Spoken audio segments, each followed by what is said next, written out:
Alhamdulillah dapat juga atap genting percuma. Dan kita ambil kat my brother yang lebihan dia tu. Kita nak buat tempat tanam azolla untuk ayam, tapi kita buat kecil je lah.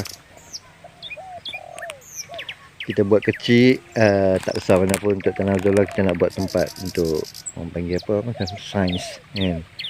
Lebih kurang itulah. Nanti kita akan tanam azolla, kita akan buat pakai atap genting. Nanti siap nanti tahulah. Tapi itu tak pakai kayu hutan, kita pakai kayu kedai. So hari ni sangat tough ya Allah. Puas hati ya. Hari ni kena naik atas puncak bukit 1 kilometer.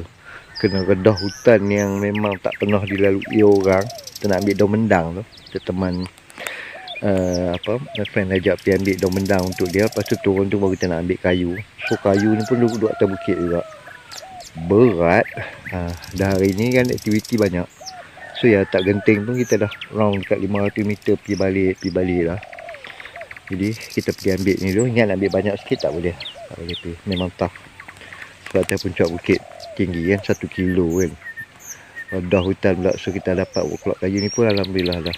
Ni untuk nak settlekan lah sikit sebelum kita robohkan yang tempat tidur ayam ni. Kita nak buat tempat untuk tidur lah tu. Sikit-sikit lah kan. Alhamdulillah.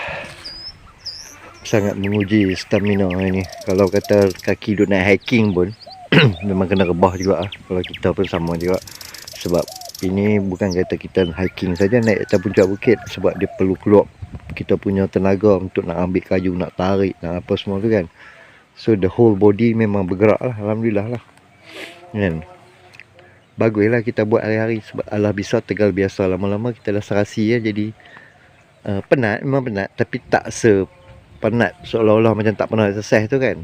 Gitu lah. Alhamdulillah. So lega akhirnya.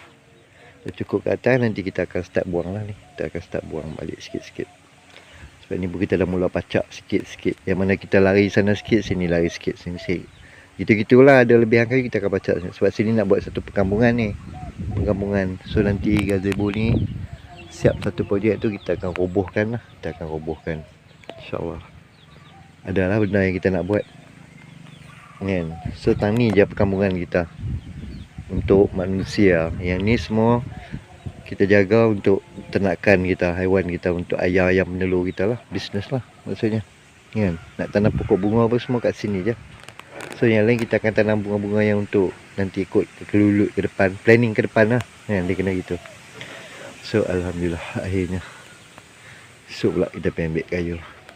So relax dulu. Kena kopi dulu meh.